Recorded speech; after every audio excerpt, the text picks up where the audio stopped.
Tuhan, kami kembali lagi ke hadapan-Mu Tuhan, dengan pujian dan syukur kami, karena segala kebaikan-Mu telah kami rasakan sampai hari ini. Hanya ucapan syukur yang kami naikkan untuk segala perbuatan Tuhan yang luar biasa dalam hidup kami. Sadar Tuhan, sebagai manusia kami lemah dan terbatas. Karena itu kami membutuhkan firman Tuhan sebagai kekuatan dan pertolongan kami memasuki tahun yang baru. Karena itu biarlah Engkau memberkati setiap anak-anak Tuhan yang saat ini duduk diam di hadapan-Mu untuk lagi belajar, untuk lagi dimampukan dan diterangi oleh kebenaran firman-Mu. Sehingga kami boleh memasuki tahun yang baru bersama dengan Tuhan Yesus dan firman-Mu yang menjadi kekuatan bagi kami. Pakailah hamba-Mu yang lemah dan terbatas ini sebagai alat-Mu yang berkenan, sehingga suara hati Tuhan boleh disampaikan dan jemaat Tuhan semakin bertumbuh di dalam kebenaran firman Tuhan.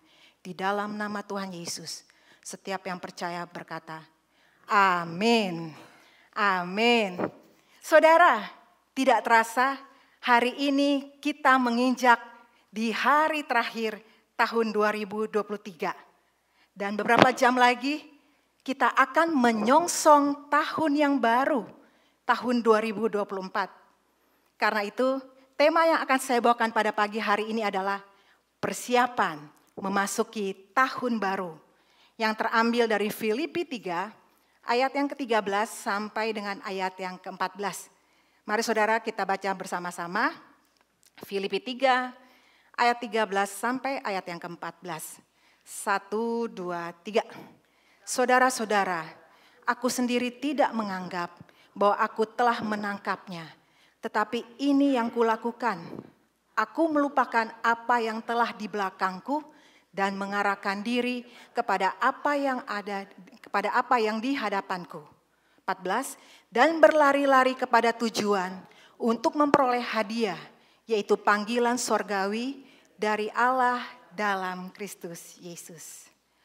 Saudara, salah satu kebiasaan orang untuk menyambut tahun baru adalah membersihkan dan menghias rumah. Mulai dari mengecat rumah, ganti furniture, menghias ruangan, sampai beli baju baru, beli tas baru, beli sepatu baru. Hayo, siapa di sini sekarang pakai barang-barang baru? Dan ada juga saudara, orang yang mempersiapkan tahun baru atau menyongsong tahun baru dengan sibuk menghubungi teman atau keluarga untuk berkumpul di tahun baru. Sebagai orang percaya, tidak salah melakukan hal-hal yang saya sebutkan di atas. Itu bukan hal yang tidak baik. Tapi ada yang lebih penting, yaitu kembali kepada nasihat firman Tuhan. Dan dari teks yang kita baca tadi, dari Filipi 3 ayat 13 sampai ayat ke-14, paling tidak ada 3 prinsip atau ada 3 nasihat firman Tuhan yang akan mempersiapkan kita secara fisik, secara mental, secara rohani untuk memasuki tahun baru dengan sikap yang benar dan perbuatan yang benar. Dan saya yakin kalau saudara sungguh-sungguh memegang 3 prinsip ini, 3 nasihat ini, saudara pasti akan berhasil. Sehingga tahun yang baru akan menjadi lebih baik dari tahun yang lama. Siapa yang yakin? Tahun 2024, saudara lebih sukses dan lebih maju. Siapa yang percaya? Amin.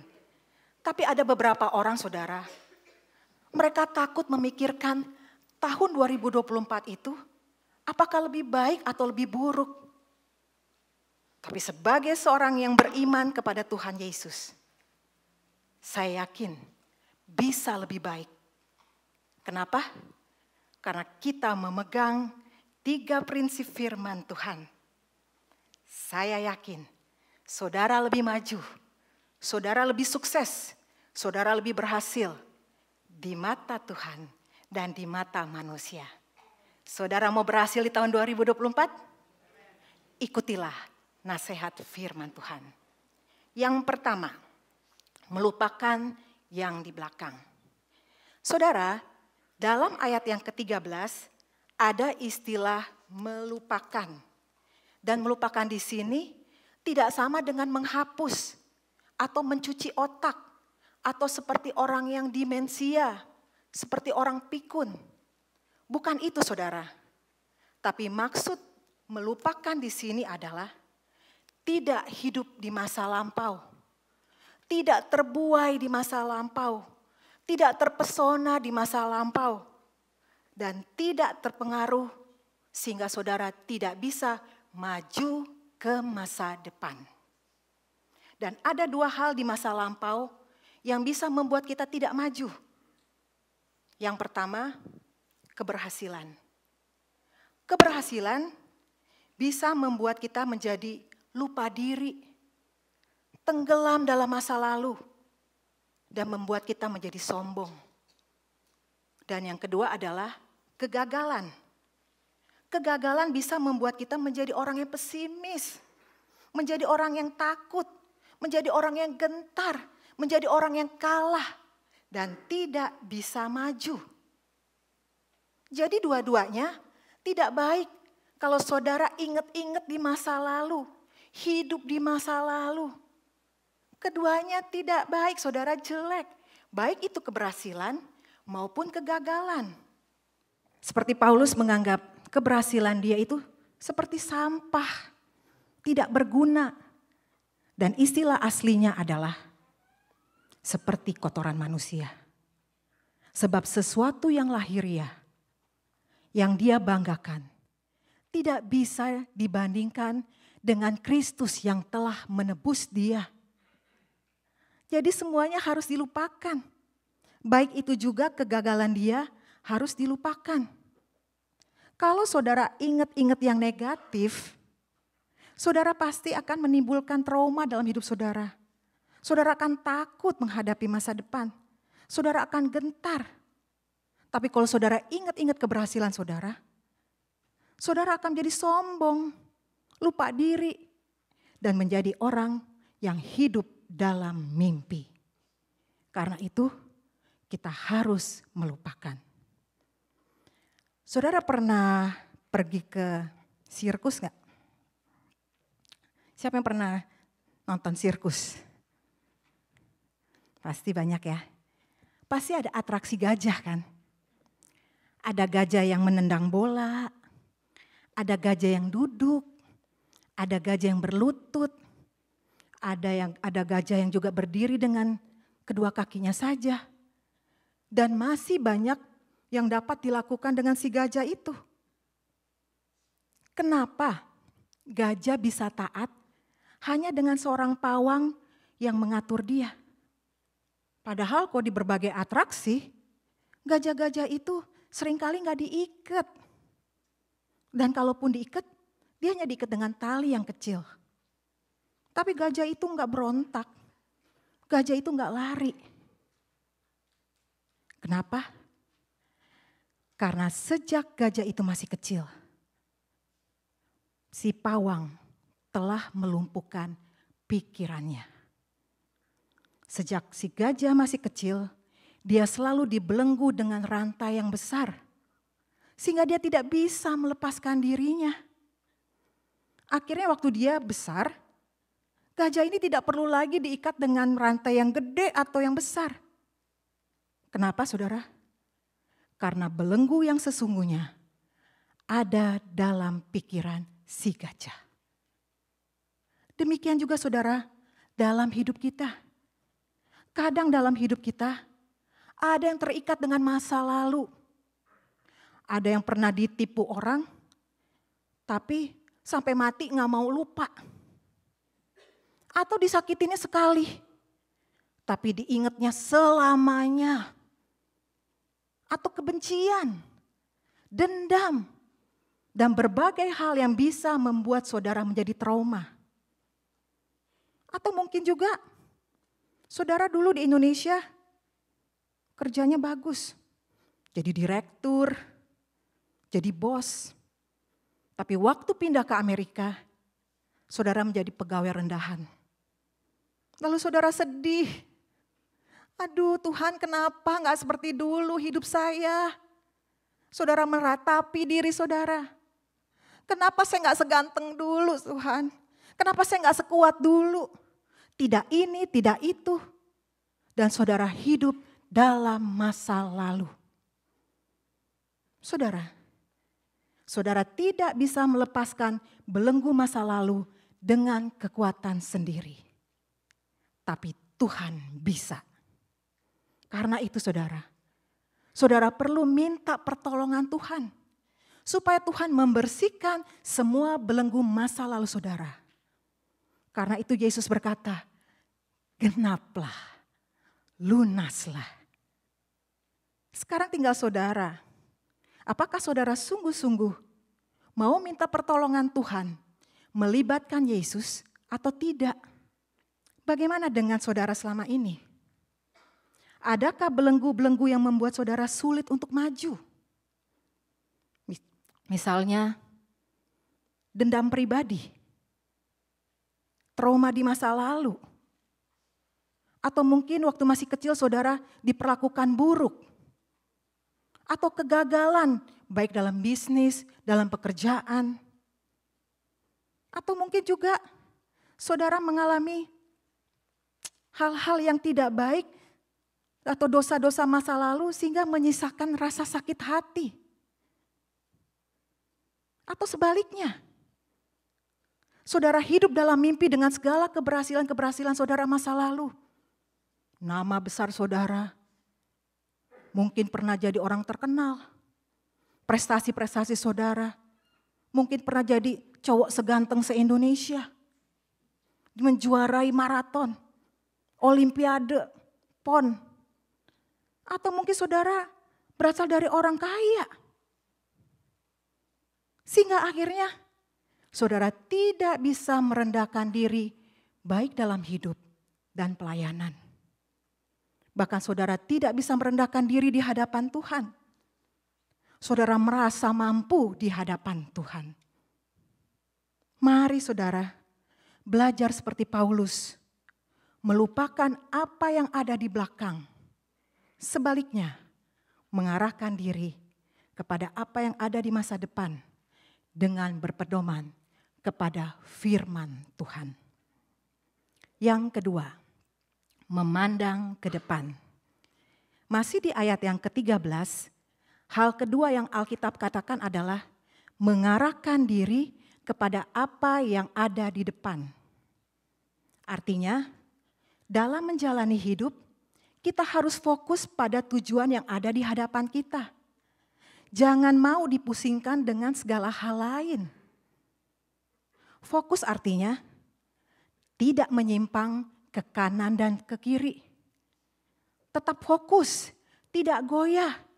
Jangan sampai kehilangan arah dan tujuan sehingga tujuan saudara tidak tercapai. Seperti berputar-putar di lingkaran yang sama. Masa lalu itu hanya cermin untuk kita belajar dan introspeksi. Contoh, cermin di mobil. Kenapa cermin untuk melihat ke belakang itu kecil, tapi cermin untuk melihat ke depan itu besar? Artinya, yang di belakang itu tidak terlalu penting. Begitu juga dengan cermin mobil kita yang di samping kiri dan di samping kanan juga kecil kan? Artinya sama. Tidak terlalu penting. Kita hanya lihat sekali-sekali saja. Tapi kenapa cermin yang ada di depan kita itu besar? Artinya fokus kita ke depan, bukan ke belakang, bukan ke samping. Tapi fokus kita ke depan. Contoh lain saudara, dalam lomba lari, kenapa saudara gak menang? Karena pakai kalung lah. Jadi waktu lomba lari, saudara sibuk tuh beresin kalung yang ke kanan dan ke kiri. Belum lagi, waktu lagi lomba lari, ada yang teriak-teriak panggil nama saudara. Hey Friendy, Lalu saudara nengok, lihat ke belakang. Orangnya lambai tangan, saudara ikut lagi lambai tangan. Ya terang aja kalah saudara. Karena saudara gak fokus. Tapi juga jangan saudara bilang, kalau gitu tahun depan saya mau fokus cari duit mati-matian. Lalu istri dan anak gak dipeduliin. Itu gak benar juga. Tapi maksud fokus di sini adalah mengikuti nasihat firman Tuhan dan menjalani hidup yang benar. Jadi fokus artinya mata tertuju ke depan. Tapi bukan berarti kita menjadi orang yang cuek. Tapi karena kita tahu arah, tujuan, motif, semua harus cocok dengan firman Tuhan. Maka saudara, saya yakin pasti akan berhasil di tahun yang baru lebih baik dari tahun yang lama. Amin. Ada seorang anak, dia ini rajin sekali pergi ke gereja setiap hari Minggu. Tapi suatu hari dia ngomong sama ayahnya, "Ya, mulai sekarang aku gak mau lagi pergi ke gereja." "Loh, kenapa?" kata ayahnya. "Karena aku menemukan banyak orang yang kelihatannya rohani, tapi sebenarnya enggak ya. Masa di dalam ibadah mereka main HP? Belum lagi ada sebagian mereka sibuk ngomongin keburukan orang lain. Aku gak mau lagi pergi ke gereja deh ya." Lalu ayahnya berpikir sejenak dan berkata, "Baiklah kalau begitu. Tapi ada satu syarat yang harus kamu lakukan. Setelah itu, ya udah terserah kamu deh." "Apa tuh ya?" Lalu ayah berkata, "Ambillah air 1 gelas penuh, lalu bawa keliling gereja. Tapi ingat, jangan sampai tumpah." Lalu si anak mengikuti apa yang dikatakan ayahnya. Dia membawa segelas air penuh dan berkeliling gereja. Dia membawa gelas itu hati-hati sekali sehingga tidak ada setetes pun yang jatuh. Pulangnya di rumah, ayahnya bertanya, "Bagaimana? Apakah kamu sudah membawa segelas air penuh berkeliling gereja?" "Sudah." "Apakah ada yang jatuh? Ada yang tumpah?" "Tidak ya." "Apakah tadi di gereja ada yang main HP waktu ibadah?" "Wah, saya nggak tahu ya. Karena konsentrasi saya pada gelas yang saya bawa," jawab anaknya. "Apa ada yang ngomongin keburukan orang lain?" tanya ayahnya lagi. "Wah, saya nggak denger ya. Karena pandangan saya tertuju pada air dalam gelas ini." Lalu ayahnya tersenyum dan berkata, "Nak, kamu tuh ke gereja mau apa sih? Matamu, pikiranmu, jiwamu. Kamu harus fokus pada Tuhan dalam ibadah. Jangan pakai waktumu untuk menilai hidup orang lain, untuk memperhatikan hidup orang lain. Tapi belajar melihat diri sendiri dan melihat Tuhan. Maka kamu akan fokus dan bertumbuh." Saudara, marilah kita fokus dalam ibadah. Marilah kita fokus dalam bekerja. Marilah kita fokus dalam melakukan hal-hal yang benar. Hindari hal-hal yang tidak baik. Gosip, main game, ngecek WA, ngecek FB berjam-jam. Banyak sampah saudara di medsos. Percaya deh, banyak sampah. Jangan buang waktu saudara. Tapi mari saudara, mari memasuki tahun yang baru dengan lebih fokus kepada firman Tuhan dan nasihat firman Tuhan. Izinkan saya bertanya, berapa waktu yang saudara pakai untuk berdoa, untuk membaca firman, untuk melayani Tuhan, dibandingkan dengan hal-hal yang bersifat duniawi, hal-hal yang negatif? Mari saudara, memasuki tahun yang baru, kita punya fokus yang baru dengan mengarahkan diri kepada hal-hal yang baik, hal-hal yang benar, hal-hal yang positif, hal-hal yang bermanfaat. Saya yakin saudara pasti sukses di tahun yang baru. Amin. Dan yang ketiga saudara, berlari-lari kepada tujuan. Di ayat ke-14 ada istilah berlari-lari. Dan ini ditulis dalam bentuk plural yang artinya terus menerus, makin maju, makin bertumbuh, ada progres.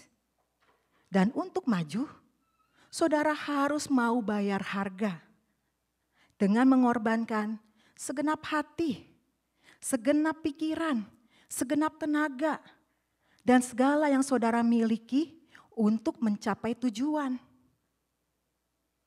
Konteks dari ayat ini saudara adalah Paulus merasa bahwa banyak waktu dalam hidupnya yang sudah terbuang. Dan dia tidak tahu ke depannya berapa tahun lagi dia masih hidup. Jadi mau tidak mau, dia harus membayar waktu yang hilang itu dengan berlari-lari dan cepat. Baik itu di dalam melayani Tuhan dan di dalam menghasilkan nilai-nilai kekal. Karena Paulus tahu ada upah yang menunggu dia di depan, yaitu hadiah surgawi. Bagaimana dengan saudara? Kira-kira kalau saudara besok mati, saudara dapat hadiah surgawi apa? Memang saudara, kita tidak lagi dihakimi secara keselamatan. Tapi kita akan dihakimi secara panggilan dan tanggung jawab dalam hidup dan pelayanan. Berapa banyak buah yang saudara-saudara hasilkan? Kalau di tahun 2023, saudara melayani Tuhan, mungkin seminggu 2 jam. Saudara mau nggak menambah itu di tahun yang baru? Bagi saudara yang belum melayani, mau melayani nggak di tahun yang baru? Kalau Tuhan kasih saudara 1 tahun lagi umur saudara, yaitu tahun 2024. Saudara mau berjanji enggak? Saudara mau berjanji enggak kepada Tuhan untuk lebih banyak melayani, untuk lebih banyak berbuah bagi Tuhan? Dan bagi yang belum melayani, mari saudara ambil tekad di tahun yang baru, saudara mau melayani Tuhan. Dan bagi yang sudah melayani, mari lebih giat, lebih semangat, lebih rajin, lebih bertumbuh, dan bertambah dalam kualitas maupun kuantitas. Contoh Rasul Paulus. Rasul Paulus ketika dia berjumpa dengan Tuhan, perjumpaannya itu mengubah hidupnya 180 derajat. Yang dulunya berharga bagi dia, tapi sekarang bagaikan sampah bagi dia. Paulus sekarang telah menemukan tujuan hidupnya, yaitu panggilan Tuhan untuk melayani dan mengasihi Tuhan. Itu yang menjadi prioritas hidupnya. Bagaimana dengan hidup saudara? Bagaimana dengan hidup kita? Apakah ada hal-hal yang lebih berharga dari pengenalan kita kepada Kristus? Kalau Dia adalah Tuhan dan Juru Selamat hidup kita, maka Kristus harus menjadi nomor satu. Panggilan Tuhan supaya kita lebih melayani dan mengasihi, itu harus menjadi prioritas hidup kita. Saya pernah mendengar kesaksian dari seorang pendeta yang kuliah di Bandung. Waktu pendeta ini kuliah di Bandung, dia punya teman usianya 67 tahun. Dan pendeta ini usianya 30 tahun. Jadi temannya paling tua. Tapi temannya begitu semangat. Kenapa? Lalu dia cerita. Temannya ini baru percaya Tuhan sekitar 1 tahun. Sebelumnya hidupnya gak benar. Hidupnya gak karuan. Hidupnya gak ada artinya. Karena itu dia ingin membalas kasih Tuhan. Dia adalah orang kaya di Surabaya. Dan sejak dia percaya Tuhan, dia rela kuliah full time. Dia mempersembahkan dirinya menjadi hamba Tuhan full time. Lalu dia minta kepada Tuhan, kalau dia lulus sekolah umur 70 tahun, dia minta sama Tuhan 10 tahun melayani Tuhan secara full time. Karena dia ingin menebus kembali waktu-waktunya yang hilang. Dan benar saudara, Tuhan izinkan. Dia lulus di umur 70 tahun, 10 tahun dia melayani Tuhan secara full time, dan dia meninggal umur 80 tahun. Saudara, dari cerita ini mengingatkan kita, satu hari kita akan pergi. Pertanyaannya, apa yang akan saudara bawa kepada Tuhan? Apakah ada hadiah sorgawi yang menanti saudara atau tidak? Enggak usah deh beberapa tahun. Tapi kalau Tuhan kasih umur saudara 1 tahun lagi, mau enggak saudara pakai waktu itu untuk lebih melakukan pekerjaan Tuhan, untuk lebih berbuah bagi Tuhan, untuk lebih mengasihi Tuhan? Mari saudara, memasuki tahun 2024, kita lebih giat, kita lebih semangat, kita lebih rajin, kita lebih tekun. Baik itu melayani Tuhan, atau mungkin saudara sebagai pekerja, sebagai pelajar, sebagai aktivis, ataupun juga hubungan suami istri. Jangan melakukan kegagalan yang lama. Dan jangan mau diganggu dengan hal-hal duniawi. Sebab apa? Sebab prioritas tujuan hidup kita adalah mendapatkan hadiah sorgawi. Saudara mau? Saudara mau? Selamat memasuki tahun 2024. Tuhan Yesus memberkati. Mari kita berdoa. Terima kasih Tuhan untuk kebenaran firman-Mu yang kami dengar pada siang hari ini. Tuhan, sesuai firman-Mu, kami tidak lagi ingin melihat ke belakang. Karena kami ingin fokus kepada apa yang ada di depan kami, yang berpedoman kepada firman Tuhan. Biarlah Tuhan Yesus yang menjadi kekuatan, yang menjadi fokus bagi kami untuk lagi melangkah di tahun yang baru. Kami ingin berlari-lari, menebus waktu-waktu kami yang telah kami sia-siakan. Karena kami tidak tahu Tuhan, berapa tahun lagi Tuhan masih berikan hidup kepada kami. Karena itu, ajari kami untuk bijaksana menjalani hidup-hidup yang Tuhan percayakan kepada kami. Tuhan Yesus, Lihatlah setiap anak-anak-Mu yang sedang mendengar firman-Mu. Engkau tahu setiap pergumulan dan masalah yang kami hadapi. Tapi kami memiliki Tuhan Yesus yang lebih besar dari masalah kami. Karena itu Tuhan, ajari kami untuk tidak melihat masalah. Tapi kami melihat Tuhan Yesus yang akan memimpin dan menolong hidup kami. Di tahun yang baru, kami akan maju, kami akan sukses, dan kami lebih berhasil bersama Tuhan Yesus. Dan kami rindu suatu hari nanti ketika kami dipanggil oleh Engkau, kami mendapatkan hadiah sorgawi. Inilah tujuan hidup kami yang terbesar Tuhan.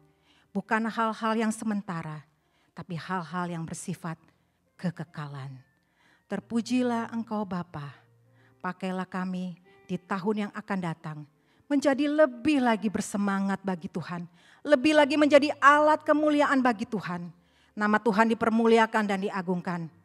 Dan jemaat Tuhan semakin bertumbuh di dalam kebenaran firman Tuhan. Karena kami tahu dunia ini tidak semakin baik. Tapi bersama dengan Tuhan Yesus kami cakap melakukan. Kami cakap menghadapi tantangan dunia ini.